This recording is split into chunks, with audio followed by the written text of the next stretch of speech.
This stitch is absolutely perfect for scrap yarn and mini skeins.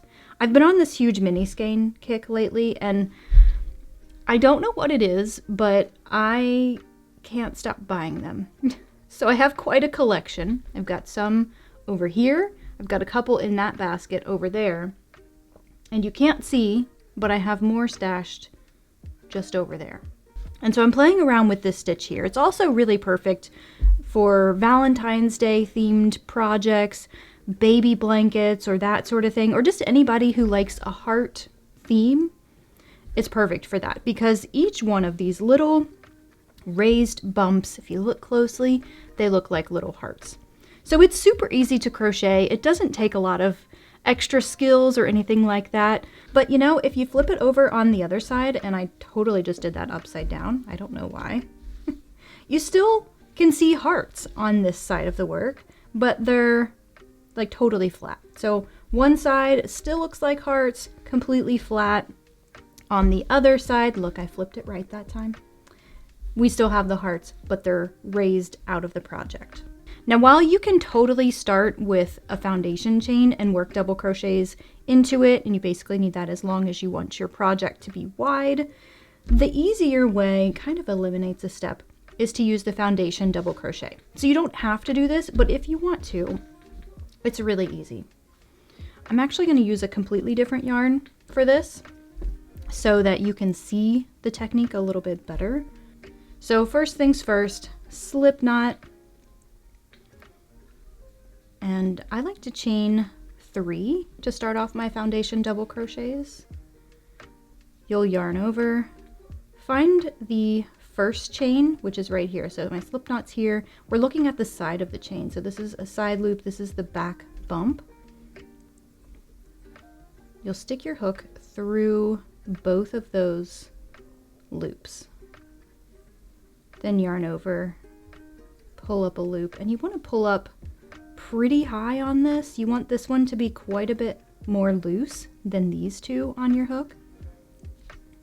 Yarn over, pull through 1, then finish the double crochet like normal. Yarn over, pull through 2, yarn over, pull through 2. Yarn over again, and now look at the side of your work. See how that looks familiar? We've got the side of that chain and we've got the back bump right there. You'll insert your hook through both of those loops, yarn over, pull up a loop. Remember, pull this one up kind of high, yarn over, pull through 1. So this becomes the chain that we work into at the very beginning. Yarn over, pull through 2, yarn over, pull through 2.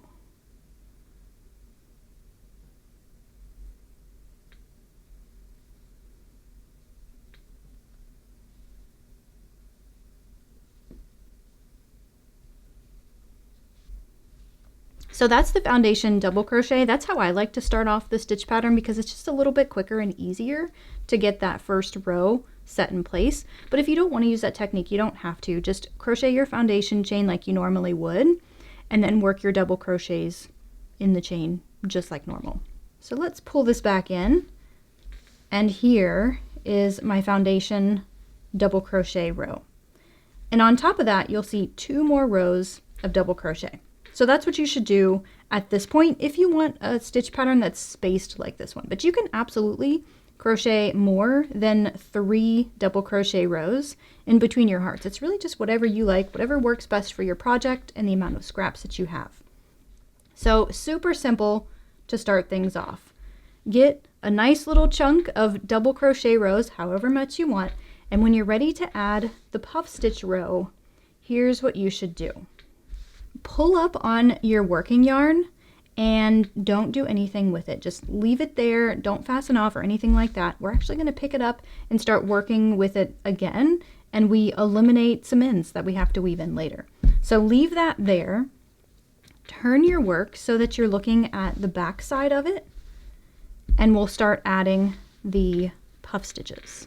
By the way, these yarns that I'm using, in case you're curious about them, these are all willow and lark yarns. These, I do believe, are no longer available. I've had them in my stash for an embarrassingly long time, and I thought it was time to finally put them to use. So first, make yourself a slip knot. Don't forget to leave a tail long enough to weave in. I'm really bad at that. And if you're using a turning chain as a stitch, you'll fasten on right there.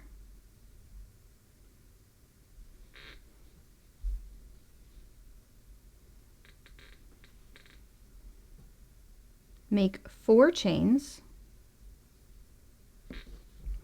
And here on the edge, I'm skipping 6 stitches. So this is 1, 2, 3, 4, 5, 6. And in the 7th, I'm working my 2 puff stitches. So if you're new to this one, you'll yarn over, insert the hook, yarn over, pull up a loop, and pull up nice and tall on that. Basically, how tall you pull up right now is sort of how tall the stitch ends up being at the end. So we'll do that 4 times for this particular puff. So that's 2, 3, and 4. Then yarn over and pull through all of them. Make a chain to finish it off, and you'll work another puff stitch in the same stitch.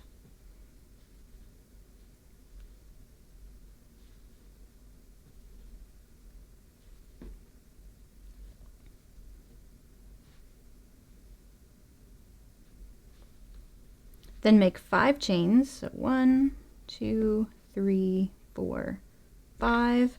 I'm going to skip 8 stitches. So 1, 2, 3, 4, 5, 6, 7, 8. And I'm going to do the same thing in the 9th stitch. So make 2 puff stitches using basically 4 little repeat loops there. I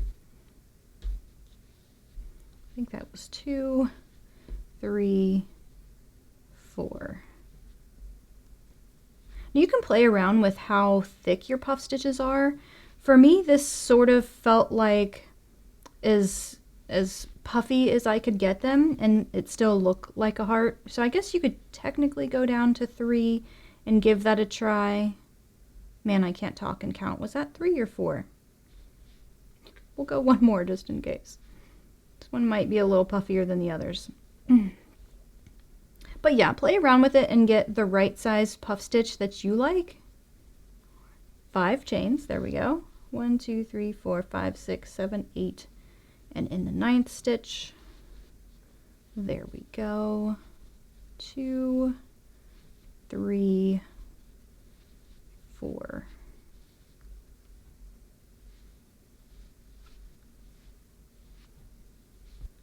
So probably the biggest tip that I have for you with this stitch pattern is to use a background color that is very contrasty from your, heart colors. That way you can actually see that they're hearts.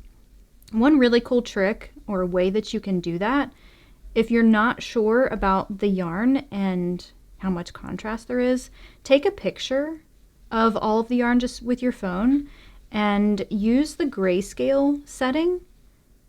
1, 2, 3, 4, 5. There we go.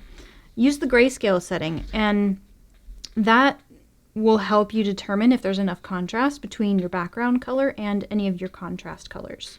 So work that to the end of your row. When you finished your last 2 puff stitches, you'll chain 4 this time. And then here's kind of a magic part to finishing this row. Pull up on your working loop here to remove your hook, but hold on to it so you don't lose any of those chains. And find your last double crochet, the one where your working loop is kind of hanging on there. Insert your hook through that stitch and then place that loop from the other color back on it and pull it through the chain. Then I will trim that.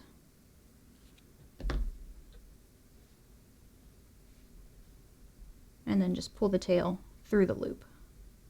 But if there's another way that you would prefer to finish this row, do whatever works best for you. This one works for me. Then pick up your working loop once again. You'll chain 1 and then turn your work just like you normally would. And this is actually a single crochet row. So I don't like to count my chain 1 as a single crochet because they're just hard to work into later. So I will make a single crochet, also sort of catching where I fastened off there, so I can kind of cover it with the main color here. And these next several stitches, you'll just work a normal single crochet, but you're going to do so over the chain here. So insert your hook in the next stitch. Make sure the chain is sitting on top of your hook when you work the stitch. That way it gets caught in the single crochet.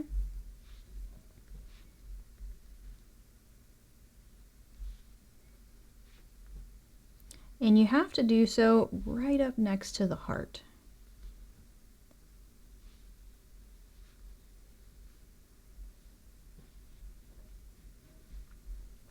So we have 6 single crochets there.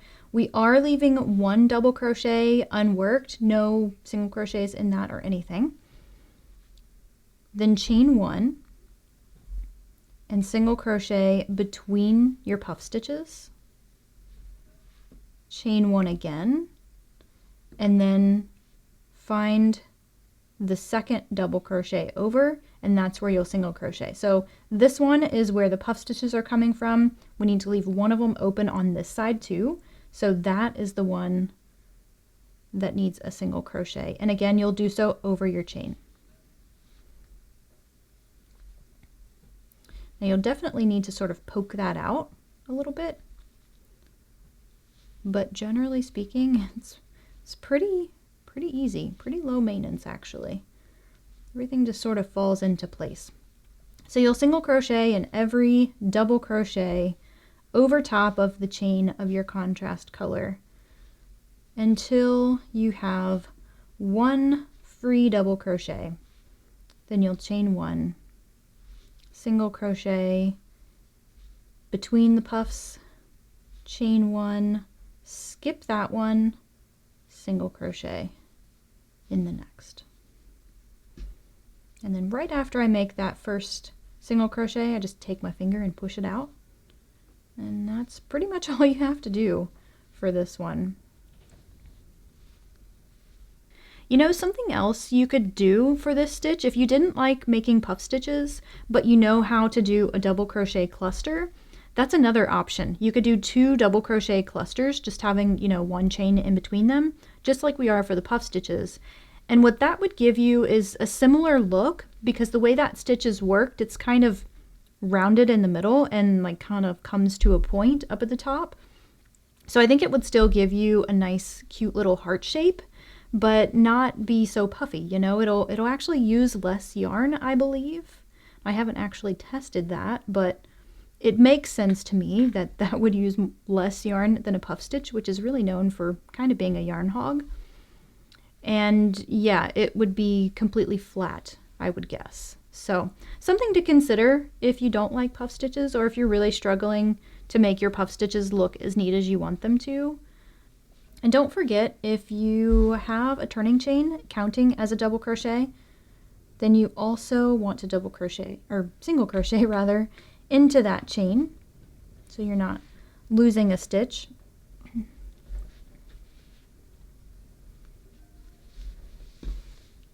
And it still doesn't look like much at this point. Actually, adding the next row of double crochets really is where things happen. So I'm going to chain 2 because my double crochets are a little more condensed and tighter than normal. I'm counting that chain 2 as a double crochet, so I'll find the next stitch over. And here we go. If you were needing to see how to double crochet in every stitch, here's a little taste of what that looks like. I'll double crochet in every single crochet on this row.